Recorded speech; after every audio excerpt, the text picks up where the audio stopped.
입 좀 다물어. 사람들 앞에서 창피하게 만들지 말라니까. 그날이 내 생일이었습니다. 결혼한 지 30해 가족이 모여 웃던 그 자리에서 내 인생이 산산이 부서질 줄은 몰랐습니다. 남편의 구두가 내 옆구리를 스쳤던 그 순간 나는 처음으로 생각했습니다. 이제 이 사람의 세상을 끝내야겠구나. 이야기 시작 전 구독과 좋아요 부탁드립니다. 그날 아침 평소보다 일찍 눈이 떠졌습니다. 30해 동안 남편 생일엔 내가 직접 미역국을 끓였는데 오늘은 내 생일이니 내가 나를 위해 끓이기로 했습니다. 조용한 부엌에서 미역이 익는 냄새가 퍼졌습니다. 벽에 걸린 결혼사진 속 젊은 우리가 어디선가 날 비웃는 것 같았습니다. 그래, 오늘은 다 같이 웃자. 애들도 올 거고 손주도 오는데 싸우지 말자. 오늘만은 점심상은 정성껏 차렸습니다. 잡채, 고등어구이, 도라지 무침, 그리고 내가 직접 구운 케이크, 남편이 좋아하던 안주도 준비했죠. 그렇게라도 화기애애한 시간을 기대했습니다.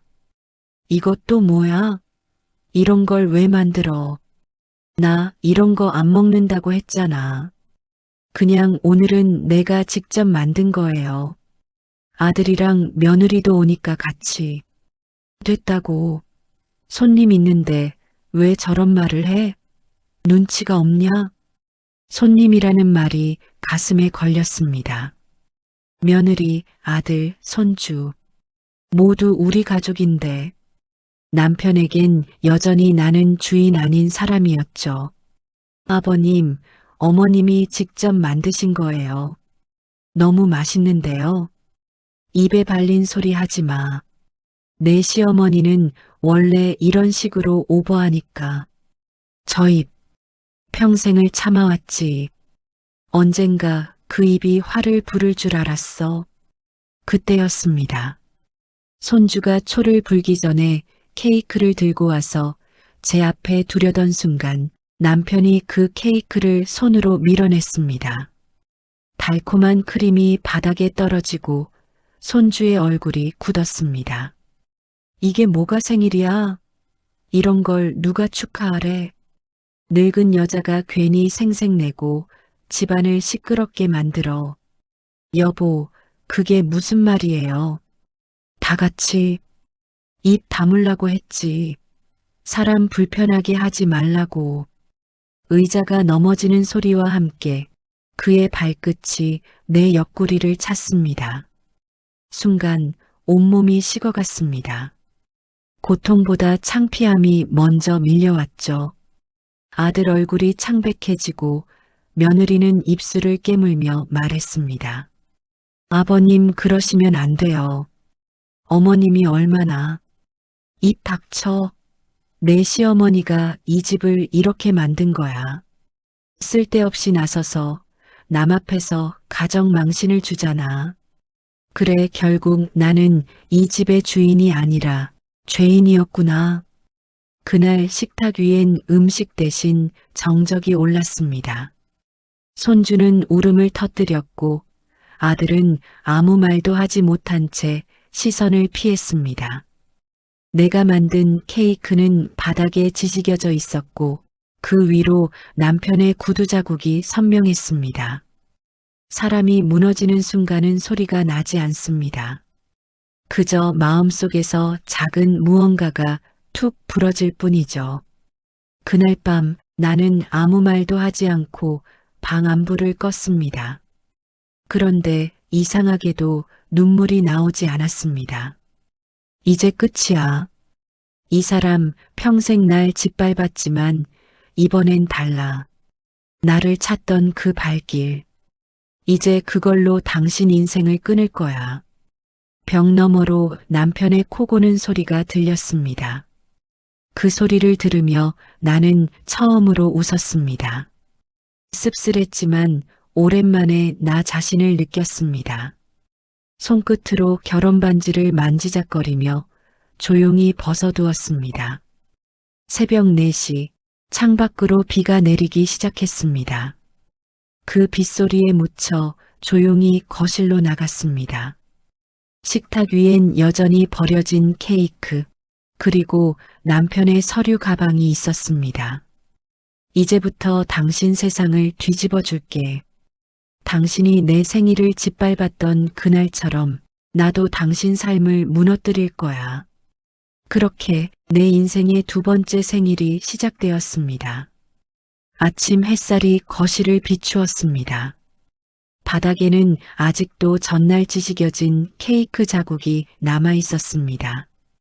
굳어버린 크림 위로 파리 한 마리가 앉았다가 이내 날아올랐습니다. 그 모습을 바라보며 저는 미역국을 끓였습니다. 제 생일상에 남은 마지막 온기였습니다. 냄비에서 김이 피어오를 때 방문이 벌컥 열렸습니다. 남편이 찌푸린 얼굴로 들어왔습니다. 아직도 미역국이야? 지겹지도 않냐? 그 말에 저는 대꾸하지 않았습니다. 그저 국자를 들고 한 번 젓는 척만 했습니다. 뭐야, 삐졌어? 어제 일 그거 내가 술김에 그랬잖아. 그걸 가지고 또 유세 떨겠다는 거야? 저는 그제야 그를 바라봤습니다. 술김에? 그래요, 늘 그랬습니다. 술김에 했던 말, 술김에 했던 손찌검. 그 술김이란 말이 평생을 덮고 지나갔습니다. 남편은 코웃음을 치며 지갑을 들고 나갔습니다. 문이 닫히는 소리가 거칠었습니다. 조용해진 집안에는 시계 초침 소리만 또렷이 들렸습니다. 저는 천천히 의자에 앉아 숨을 내쉬었습니다. 30해를 그렇게 참고 살아왔습니다. 아이를 키우고 밥을 짓고 남편의 기분을 살피며 제 목소리 하나 없이 살아왔습니다. 그런데 어제 그 한 발로 모든 것이 무너졌습니다. 식탁 위에서 구겨진 가족 사진을 펼쳐들었습니다. 아들 결혼식 날 찍은 사진이었습니다. 그때만 해도 남편이 저를 그렇게 미워할 줄은 몰랐습니다. 며느리가 처음 인사하던 날, 우리 어머니는 손맛이 좋아요. 라고 웃던 며느리의 말에 남편은 아무 말도 하지 않았습니다. 그때부터였던 것 같습니다. 그의 눈빛이 서서히 변하기 시작한 건 전화벨이 울렸습니다. 아들이었습니다. 엄마, 어제 아버지 많이 마셨어. 너무 마음에 두지 마. 저는 웃으며 말했습니다. 괜찮아. 그 사람 늘 그러잖니. 하지만 웃음 끝이 떨렸습니다. 아들은 한숨을 쉬며 말했습니다. 며느리가 어제 많이 놀랐어. 엄마가 너무 화내면 며느리 마음 상할까봐 걱정돼. 그 말을 듣는 순간 가슴 깊은 곳에서 뭔가 뚝 끊어지는 소리가 났습니다. 화내면 안 되는 사람은 저였는데요. 전화를 끊고 창가에 섰습니다. 비가 그친 하늘엔 잿빛 구름이 남아 있었습니다. 그 아래로 지나가는 버스와 학교 가는 아이들, 세상은 여전히 그대로였습니다. 오직 제 시간만 멈춰 있었습니다.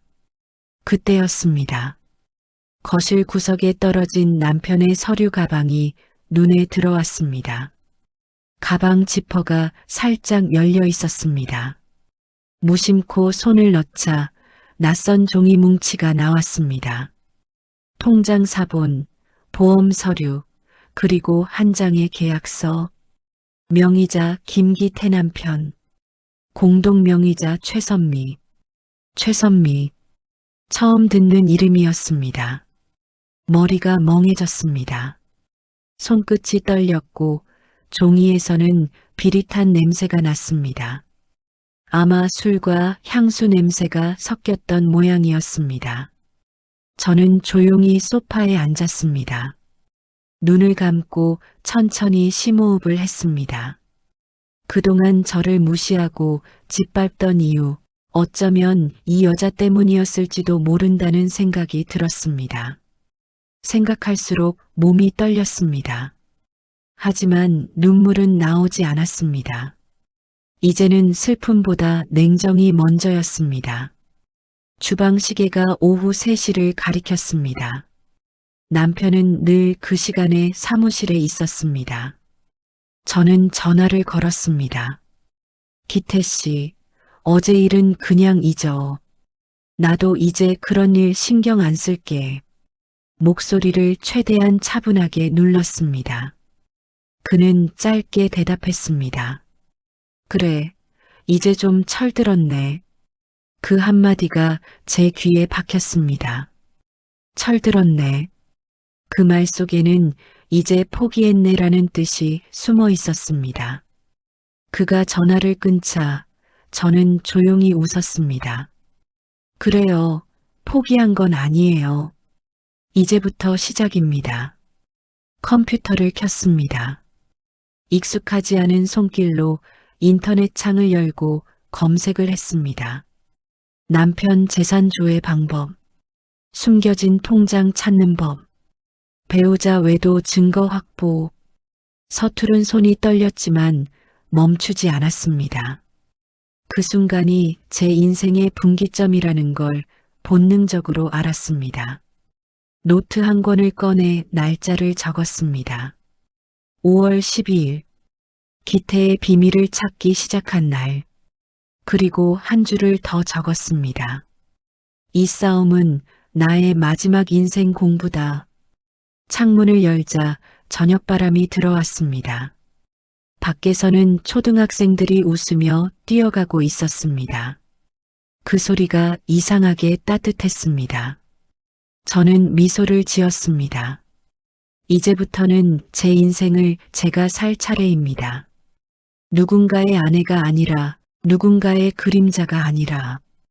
벽에 걸린 결혼사진을 떼어냈습니다. 액자 속 젊은 저는 남편 어깨에 기대 웃고 있었습니다.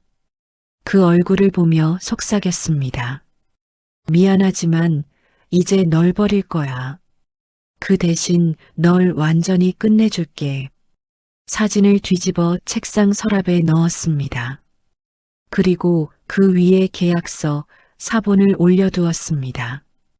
손끝으로 이름을 짚었습니다. 최선미. 그 이름이 제 새로운 시작의 신호처럼 느껴졌습니다. 밤이 깊어졌습니다. 남편이 돌아오기 전 저는 불을 끄고 앉아 있었습니다. 창밖에서는 다시 빗소리가 들려왔습니다.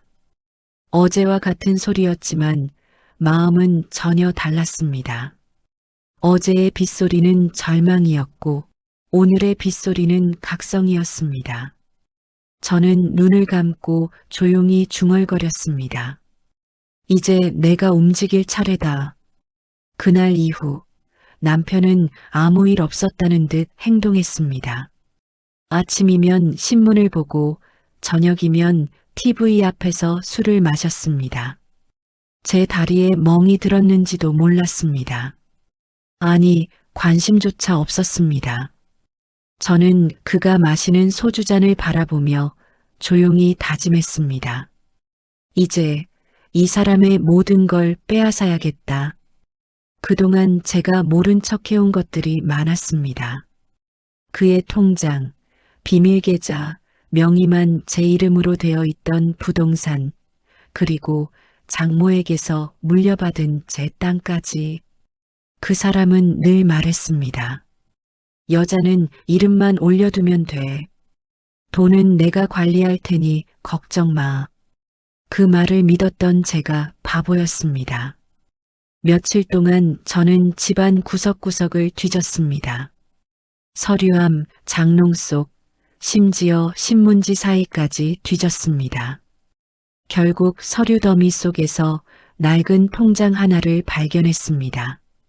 거기엔 제 이름이 적혀 있었지만 제가 모르는 거래 내역이 빽빽했습니다. 그 사람은 제 이름으로 대출을 받고 제 명의로 투자까지 해왔습니다. 그래, 이제 내가 쌓아온 거 전부 내 발로 무너지게 만들어줄게. 저는 변호사 사무실을 찾아갔습니다.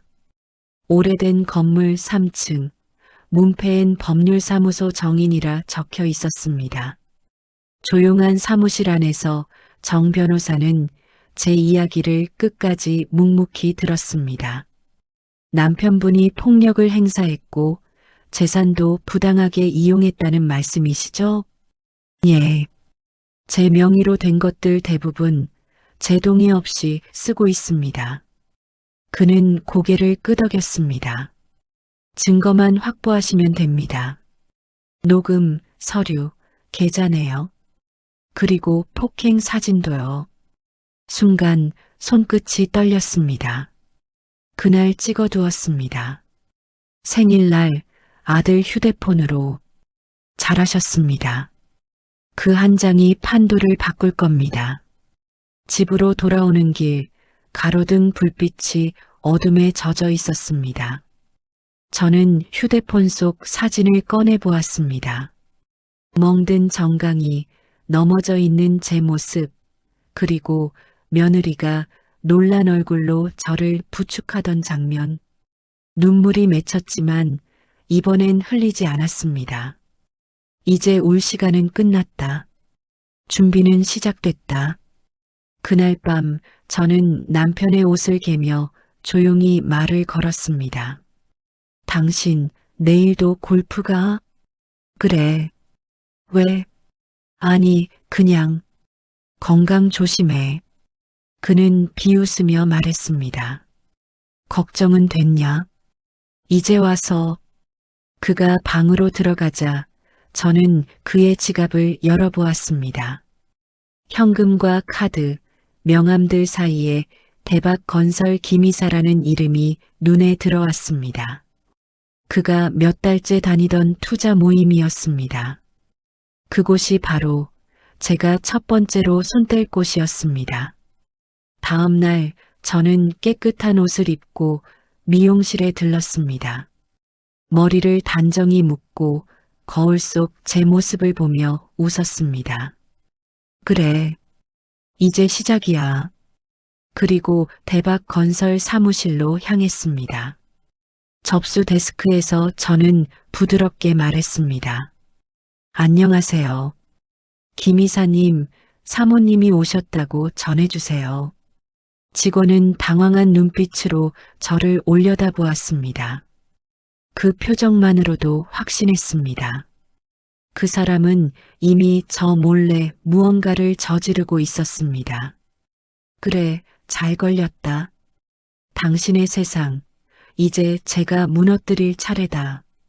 엘리베이터 문이 닫히며 거울 속에 제가 낯설게 웃었습니다.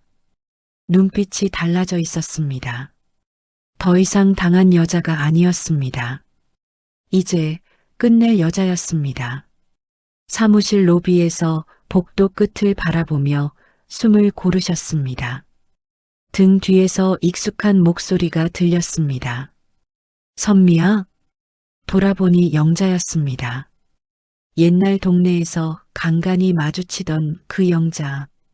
얼굴은 더 거칠어졌지만 눈빛은 그대로였습니다. 영자 씨? 내가 여기 왜 와? 볼 일 있어서요. 그럼 같이 커피나 한잔 하지. 쓸데없이 혼자 끙끙 앓지 말고. 영자는 특유의 성깔을 감추지 못하고 웃었습니다. 예쁘게 단장하고 다니네. 무슨 일 있냐? 얼굴이 안 좋아. 그의 말투가 예전과 같아 가슴이 이상하게 편안했습니다. 영자야말로 내 유일한 아군인가. 하지만 곧바로 머릿속에 의심이 들어섰습니다. 왜 하필 지금, 왜 하필 여기서? 카페 구석에 앉아 커피를 마셨습니다. 영자는 내 손을 잡더니 낮은 소리로 말했습니다. 기태가 내 거래처랑 좀 엮여 있어. 건설일로 얼굴은 많이 들이밀었지. 너한테 피해가 가면 안 돼. 어떻게 알아요? 세상 일이 다 소문이거든. 근데 문제는 내 남편 깊게 손댔더라. 회사 돈도 왔다 갔다 했고, 이름 올려둔 부동산도 좀 복잡하더라. 심장이 뜨거워졌습니다. 복잡하더라. 그게 무슨 뜻인가? 영자는 내게 작은 봉투를 건넸습니다. 봉투 안엔 복사된 계약서 몇 장과 영수증, 그리고 한 장의 사진이 있었습니다.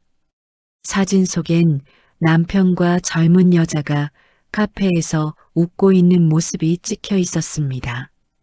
여자의 얼굴은 모호하게 잘려 있었지만 목걸이에 작은 십자가가 선명했습니다. 사진 밑에는 날짜와 장소가 적혀 있었습니다. 이거 어떻게 구했어요? 내가 부탁해서 좀 알아봤지. 내가 이 싸움을 시작할 거란 소문 들었거든. 도울까 말까 하다 도와주기로 했어. 도움이라니. 손이 떨렸습니다. 영자의 손길이 따뜻했습니다. 왜 도와줘요? 옛날 너한테 은혜도 좀 있고, 그 사람 동네에서 참 못된 짓 많이 했어. 남 좋은 일만 해준 게 아니야. 영자의 말에 가슴이 뛰었습니다. 하지만 동시에 불안이 파고들었습니다. 왜 갑자기 무슨 대가가 있는 건 아닐까? 그녀는 고개를 숙이고 덧붙였습니다. 근데 조심해. 그 여자는 그냥 애인이 아닐 수도 있어. 이름이 최선미라고? 그 이름 좀 수상해. 내 남편이랑 단순한 불륜으로 엮여 있을 것 같지 않아. 그 말에 손이 얼어붙었습니다. 단순한 불륜이 아니었습니다. 무언가 더 큰 그림이 보이기 시작했습니다.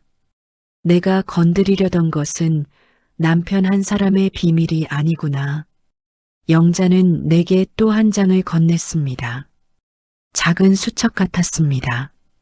안엔 거래처 명단과 몇몇 사람의 전화번호가 빼곡히 적혀 있었습니다.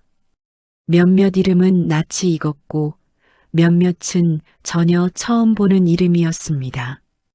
맨 뒤에는 최선미와 연결된 회사명과 주소가 적혀 있었습니다. 이걸로 어디까지 갈 수 있겠어? 한번 해보자. 하지만 내가 먼저 발을 디디면 이제 뒤로 물러설 수 없을 거야. 짧았습니다. 그러나 그 짧은 경고에 모든 게 담겨 있었습니다. 집으로 돌아오는 길, 내 머릿속은 복잡했습니다. 손에 쥔 수첩이 무거웠습니다. 영자에게서 받은 정보는 기회를 의미했습니다. 동시에 함정을 의미할 수도 있었습니다. 그래도 가야지. 이제 멈출 수 없어. 저녁에 남편이 밖에서 돌아왔을 때 나는 아무 일도 없던 척 반갑게 인사를 건넸습니다. 속은 폭풍이었습니다. 그날 밤 조용히 수첩을 펼쳐 최선미란 이름을 검색해 보았습니다. 주소는 생각보다 가까웠습니다. 전화번호를 눌렀다가 손을 떼었습니다. 지금 바로 달려가면 증거를 잡을 수 있을까? 아니면 덫에 걸릴까? 혼잣말이 짧게 새어나왔습니다. 조심해. 영자, 넌 정말 내 편이야? 대답은 없었습니다. 창밖으로 비가 오기 시작했고 빗방울이 창틀을 두드리는 소리가 옛날보다 더 크게 들렸습니다. 마음 한켠에서 뭔가 불길하게 일렁였습니다. 누군가의 도움은 때로 칼날이 되기도 합니다. 하지만 이미 발을 들였습니다. 되돌릴 수 없었습니다. 며칠 동안 저는 잠을 이루지 못했습니다. 영자가 건넨 수첩 속 이름 최선미. 그 이름은 제 머릿속을 떠나지 않았습니다. 아침부터 비가 내렸습니다. 남편은 골프채를 들고 나갔고 집안에는 그가 남긴 소주 냄새가 가득했습니다. 저는 조용히 책상 앞에 앉아 노트를 펼쳤습니다. 사진 속 여자의 목걸이, 날짜, 장소 하나씩 짚어가며 단서를 맞추었습니다.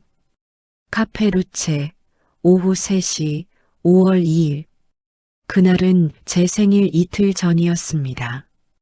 저는 떨리는 손으로 전화기를 들었습니다. 여기 카페 루체죠? 혹시 5월 2일 CCTV 보관돼 있나요? 예, 보관은 되어 있는데 개인정보 보호 때문에 임의로 열람은 안 됩니다. 제가 피해자라면요? 경찰 협조 요청서가 있어야 합니다. 전화를 끊자마자 제 머릿속이 하얘졌습니다. 그래, 경찰 이제 법적으로 가야지. 그때였습니다. 현관문이 열리고 아들이 들어왔습니다. 엄마, 아버지 요즘 어디 나가세요? 글쎄, 골프 친구들 만나러 다니는 것 같던데. 아버지 명의로 된 회사 계좌에서 이상한 돈이 빠져나가고 있어요. 아버지랑 같이 투자했다는 여자가 있다는데. 그 순간 제 심장이 멎는 것 같았습니다. 그 여자 이름 혹시 최선미래요. 근데 엄마, 이상한 게 있어요. 그 여자가 우리 회사 하청업체 대표예요. 뭐라고? 그리고 더 이상한 건 그 여자가 나한테 면담 요청을 했어요. 어제 아들의 얼굴이 혼란스러웠습니다. 저는 무릎이 풀려 그대로 의자에 주저앉았습니다. 세상이 천천히 기울어지는 것 같았습니다. 하청업체 대표? 그럼 그 여자는 단순한 불륜 상대가 아니야. 남편은 회사의 자금을 이용해 그 여자와 얽혀 있었고 아들 회사까지 끌어들였단 말이야? 피가 거꾸로 솟는 기분이었습니다. 이건 단순한 복수가 아니야. 우리 가족을 통째로 무너뜨리려는 거야. 아들은 조심스레 물었습니다. 엄마, 혹시 아버지가 요즘 이상하지 않았어요? 아니, 늘 그랬지. 이상한 게 일상이었어. 엄마, 그 여자를 만나지 마. 절대. 하지만 업무상, 업무든 뭐든 그 여자는 내 아버지 인생에 발을 들인 여자야. 내 인생까지 더럽힐 수 없어. 아들이 놀란 눈으로 저를 바라봤습니다. 그 표정에는 처음 보는 엄마의 얼굴이 비쳤을 것입니다. 냉정하고 단단하고 낯선 얼굴이었습니다. 그날 밤 저는 영자에게 전화를 걸었습니다. 그 여자가 아들 회사 하청업체 대표라네. 영자는 숨을 들이켰습니다. 그럴 줄 알았어. 그 여자 그냥 얼굴만 내세운 대표야. 실질적으로 움직이는 건 내 남편이지. 무슨 소리야? 자금 세탁용으로 만든 회사야. 이름은 그 여자 걸로 해두고 실제 돈은 내 남편 계좌로 돌아가. 그럼 내 이름으로 된 부동산, 그걸 담보로 대출받았을 수도 있어. 확인해봐. 전화가 끊기고 저는 천천히 숨을 내쉬었습니다. 분노도 공포도 아니었습니다. 그저 싸늘했습니다. 머릿속이 차가운 유리처럼 맑아졌고 마음은 돌처럼 굳어갔습니다. 거실에 앉아 남편의 사진을 꺼냈습니다. 결혼식 때 웃고 있는 그의 얼굴, 그 웃음 뒤에 숨겨진 욕심과 거짓이 이제야 보였습니다. 좋아. 이제 너를 완전히 끝낼 시간이야. 다음 날 저는 구청 민원실을 찾아가 부동산 등기부를 발급받았습니다. 서류를 받아든 순간 손끝이 떨렸습니다. 소유자 이선미, 근저당권자 대박건설 김이사. 김이사. 그 이름은 남편의 지갑에서 봤던 명함과 일치했습니다. 그제야 모든 퍼즐이 맞춰졌습니다. 남편 김이사 최선미. 그리고 그들의 이름이 한 줄로 엮여 있었습니다. 그날 밤 저는 잠을 이루지 못했습니다. 창밖엔 달빛이 희미하게 깔려 있었고 그 아래에서 저는 결심했습니다. 이제는 증거로, 법으로 세상 앞에 드러내야 해. 이건 가정의 일이 아니라 범죄야. 새벽 집안은 고요했습니다. 거실 탁자 위에는 남편의 거래 기록과 투자 내역, 그리고 영자가 준 서류와 사진이 가지런히 놓여 있었습니다. 숨을 고르고 나는 하나씩 문서를 검토했습니다. 이제 감정은 필요 없었습니다. 오직 계산과 증거만이 필요했습니다. 휴대폰을 들어 변호사에게 연락했습니다. 정 변호사님, 증거를 다 모았습니다. 이제 어떻게 진행하면 되나요? 전화 너머에서 그의 침착한 목소리가 들렸습니다. 좋아요. 먼저 계좌 동결과 법적 신고부터 진행합시다. 폭행과 재산 관련 모두 포함합니다. 나는 곧장 은행과 경찰에 신고 준비를 시작했습니다. 남편이 자주 가던 골프장, 거래처, 투자 모임, 모든 동선을 체크하며 서류를 정리했습니다. 심장이 뛰었지만 놀랍게도 공포는 없었습니다. 이제 내가 주도하는 싸움입니다. 오후 남편은 평소처럼 집에 들어왔습니다. 오늘 하루 어땠어? 나는 평온하게 웃었습니다. 그냥 집 정리 좀 했어요. 그동안 못 챙긴 서류들.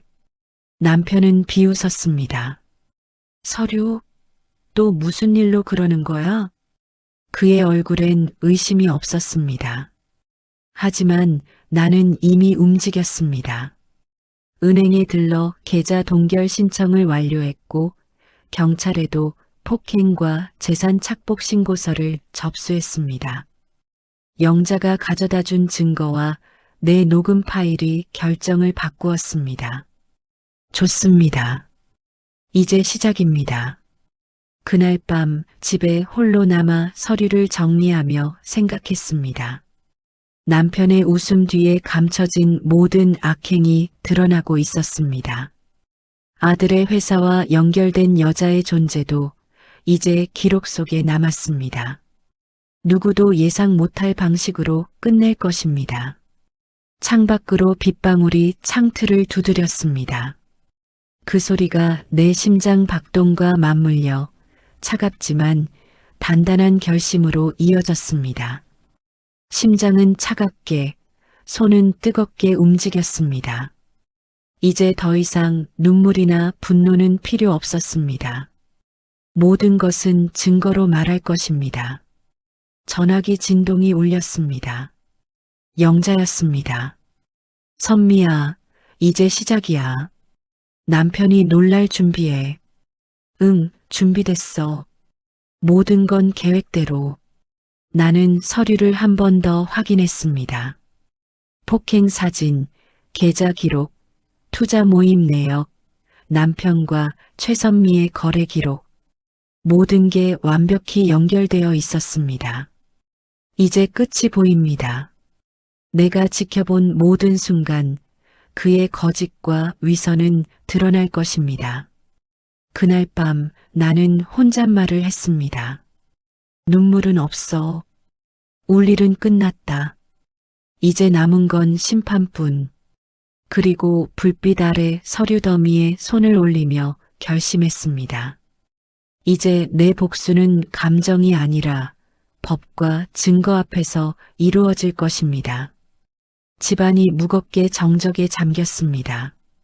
남편이 문을 열고 들어오자 나는 그를 가만히 바라봤습니다. 숨을 고르는 그의 어깨가 미세하게 떨렸습니다. 왜 그래, 무슨 일 있어? 나는 손가락으로 서류 더미를 가리켰습니다. 오늘 다 드러날 거예요. 그가 서류를 펼치기 시작하자 얼굴이 창백해졌습니다. 폭행 사진, 계좌 내역, 투자 모임 기록, 최선미와의 거래 내역. 그동안 숨겨둔 모든 죄악이 눈앞에 드러나 있었습니다. 이게 어떻게? 그의 손이 떨리고 목소리는 작아졌습니다. 모든 것이 기록되어 있어요. 당신이 저지른 일 다 증거로 남았어요. 그는 침묵했고 그 침묵 속에서 나는 차갑게 말했습니다. 이제 선택은 없어요. 책임을 져야 해요. 제발 봐줘. 이미 늦었어요. 당신의 모든 선택이 지금의 결과를 만들었어요. 그때 아들이 조용히 문을 열었습니다. 아버지, 이제 숨을 곳도 없습니다. 남편의 눈에 공포가 비쳤습니다. 너까지? 당신이 우리 가족을 배신한 만큼 이제 그 대가를 치를 시간이에요. 남편은 무릎을 꿇었습니다. 숨을 헐떡이며 손을 내밀었지만 나는 한 발도 움직이지 않았습니다. 서류를 하나씩 펼치며 조용히 말했습니다. 폭행 기록, 투자 내역, 불법 거래. 경찰과 은행에 이미 다 전달했습니다. 증거가 없었다면 몰랐을 거예요. 하지만 이제 모든 게 드러났어요. 그의 얼굴은 점점 더 창백해졌고 교활함은 사라졌습니다. 이거 다 거짓말이야, 설마. 거짓말이 아니라 현실이에요. 당신이 쌓아온 모든 위선이 드러나는 거예요. 그때 전화가 울렸고 투자 모임 관계자들이 다급하게 상황을 확인하려고 전화를 걸어왔습니다. 남편은 손을 떨며 휴대폰을 붙잡았다. 이게 뭐야? 나는 서류를 한 장 더 내밀며 말했다. 당신이 한 행동 하나하나가 증거로 남았어요. 이제 그 누구도 당신을 보호하지 못할 거예요. 남편은 정신을 잃은 듯 주저앉았습니다. 숨이 끊어질 듯 허공을 휘저으며 무릎을 꿇고 얼굴을 손으로 감쌌습니다. 그때 나는 문을 닫고 그의 옆에 서서 혼잣말을 했습니다. 이제 끝이다. 이 세상에서 내 거짓과 폭력은 더 이상 통하지 않아. 잠시 후 경찰이 도착했고 남편은 체포되었습니다. 그가 경찰관에게 인계되는 동안 나는 가만히 서서 모든 장면을 지켜봤습니다. 처음엔 분노로 뜨겁던 마음이 점점 차갑게 식어갔습니다. 눈앞의 남편은 더 이상 남편이 아니었습니다. 그는 단순히 법 앞에 선 죄인일 뿐 나와 가족의 삶을 흔든 악몽의 화신이었습니다. 그날 밤 집안은 다시 고요했습니다. 나는 책상 앞에 앉아 서류를 정리하며 혼잣말을 했습니다. 정의는 이렇게 시작되는 거구나. 증거와 기록 앞에서는 누구도 거짓을 숨길 수 없다는 걸. 아들은 내 옆에 조용히 앉아 있었습니다. 엄마 이제 좀 편해지셨어요? 응, 이제야 숨을 쉴 수 있네. 나는 창밖을 바라보았습니다. 하늘은 어둡지만 먼 곳에선 별빛이 비쳤습니다. 모든 폭풍이 지나간 뒤 이 평온을 지킬 수 있다는 안도감이 마음속 깊이 스며들었습니다. 며칠 후 집안은 고요했습니다. 남편은 법적 처벌을 받으며 수감되었고 그의 불법 거래와 폭행 기록도 모두 공적으로 드러났습니다. 투자 모임과 연결된 최선미는 자신의 책임을 회피할 수 없었습니다. 그녀는 경찰 조사에서 남편과의 불법 거래와 자금 유용을 시인했고 회사 경영권과 재산 대부분을 압류당했습니다. 나는 창가에 앉아 그 소식을 들으며 혼잣말을 했습니다. 그 여자는 남편보다 더 교활했어. 하지만 결국 모든 건 드러나게 되어 있네. 지난 몇 달 동안 숨죽이며 진행한 내 계획이 이렇게 결실을 맺는 순간 묘하게 마음이 가벼워졌습니다. 복수의 쓴맛, 분노의 불길, 이제 모두 증거로 담겼고 현실 속에서 정의로 실현되었습니다. 아들은 내 옆에서 스마트폰을 내려놓았습니다. 엄마, 이제 정말 편해지셨죠? 나는 그를 바라보며 미소 지었습니다. 응, 이제 숨 쉴 수 있어. 남편과 그 여자가 더 이상 우리를 흔들 수 없으니까. 그러나 마음 한켠에는 여전히 묵직한 아픔이 있었습니다. 순간순간 떠오르는 젊은 시절의 기억, 순수하게 믿었던 날들의 나.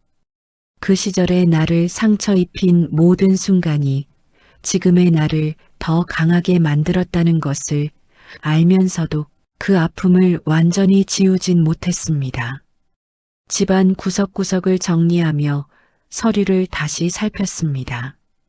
남편의 범죄 기록, 최선미와의 거래 내역, 은밀한 통화 기록까지 한 장 한 장 넘길 때마다 마음속 깊은 곳에서 묵직한 안도감이 올라왔습니다.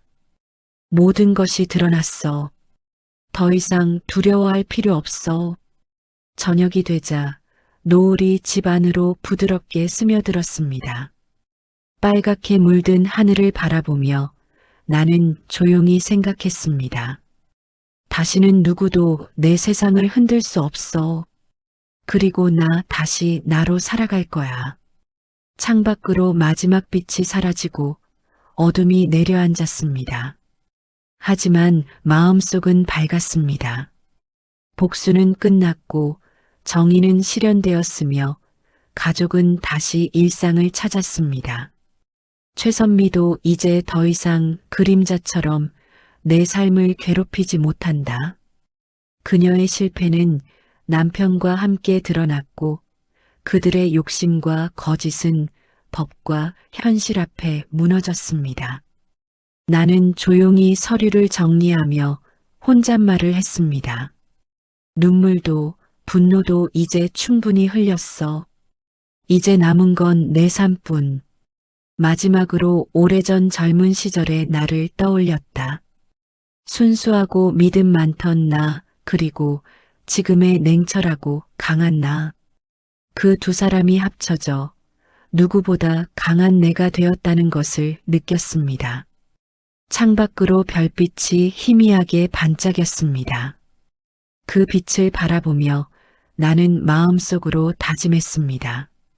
다시는 누구도 내 세상을 흔들지 못하게. 나는 내 삶의 주인으로 살아갈 거야.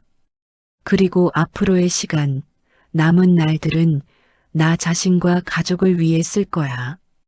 그 순간 깊은 안도감과 평온이 내 마음을 감쌌습니다. 긴 싸움이 끝났고 나는 다시 살아 있었습니다. 모든 폭풍은 지나갔고 이제 남은 것은 새로운 시작뿐이었습니다. 오늘의 이야기가 당신 마음에 조금이나마 닿았길 바랍니다. 기억해 주세요. 마음이 머무는 곳, 사연 리포터입니다. 마지막으로 좋아요와 구독 부탁드립니다.